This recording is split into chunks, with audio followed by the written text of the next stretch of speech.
Hello बच्चों, सबसे पहले नवरात्रि की शुभकामनाएं। माता रानी आप पे कृपा बनाए रखे। अगर आप लोग मेरे चैनल पे नए आए हैं तो मेरे चैनल को सब्सक्राइब करें और कमेंट करें, ज्यादा से ज्यादा शेयर करें। चिड़िया और जादुई जंगल। हरे भरे जंगल में एक नन्ही चिड़िया चंपा रहती थी। वह बहुत चंचल और होशियार थी, लेकिन उसे हमेशा कुछ नया खोजने की उत्सुकता रहती थी। जंगल में हर कोई अपनी जिंदगी में मस्त था, लेकिन चंपा को हमेशा ऐसा लगता था कि इस जंगल के बाहर कोई बड़ा रहस्य छिपा है। पहला रहस्य, जादुई झरना। एक दिन चंपा को जंगल के बुजुर्ग तोते टिम्मा काका ने एक कहानी सुनाई।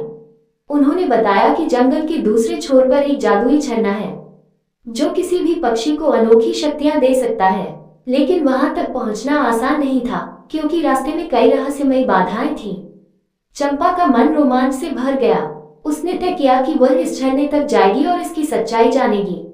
बोलने वाला पेड़। चंपा अपनी उड़ान भरती हुई आगे बढ़ी।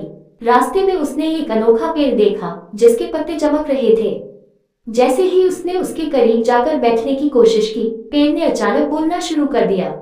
अरे नन्ही चिड़िया, तुम यहाँ क्यों आए हो? चंपा चौंक गई, लेकिन फिर उसने हिम्मत जुटाई और बोली, मैं जादुई झरने की खोज में हूँ। पेड़ ने मुस्कुराते हुए कहा, अगर तुम्हें आगे बढ़ना है तो तुम्हें अपनी बुद्धिमानी से मेरा सवाल हल करना होगा।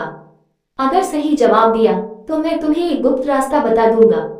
पेड़ ने पूछा, वह क्या है जो जितना बांटो उतना ही बढ़ता जाता है? चंपा ने कुछ देर सोचा और फिर कहा, ज्ञान और खुशियां। पेड़ ने खुशी से अपने पत्ते हिलाए और अचानक सामने की झाड़ियों के बीच एक गुप्त रास्ता खुल गया।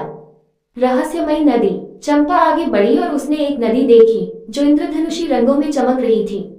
नदी के बीच में एक सोने का पुल था, लेकिन जब चंपा ने उसे पार करने की कोशिश की तो पुल गायब हो गया।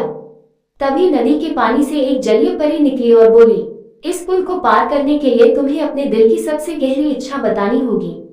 चंपा ने बिना सोचे कहा, मैं सिर्फ ये जानना चाहती हूँ कि इस जंगल का रहस्य क्या है और मैं इसे अपने दोस्तों के साथ बांटना चाहती हूँ। जलीय परी मुस्कुराई और बोली, सच्चा साहसी वही होता है जो अपने ज्ञान को दूसरों के साथ साझा करे। तुम योग्य हो। अचानक पुल फिर से प्रकट हो गया और चंपा उसे पार करके आगे बढ़ गई। अंतिम गंतव्य, जादुई झरना। आखिरकार चंपा जादुई झरने तक पहुंच गई। झरने से एक हल्की नीली रोशनी निकल रही थी। जैसे ही चंपा ने अपने पंख उसमें धोए, उसे महसूस हुआ कि उसके अंदर एक नई शक्ति आ गई है। अब वह हर भाषा समझ सकती थी और हर जानवर से बात कर सकती थी। चंपा अपने जंगल में वापस लौटी और उसने सभी को इस रोमांचक सफर के बारे में बताया।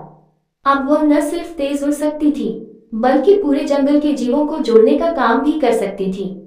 इस तरह एक नन्ही चिड़िया ने अपनी हिम्मत, बुद्धिमानी और अच्छे दिल से पूरे जंगल को एक नया उपहार दिया, ज्ञान और एकता।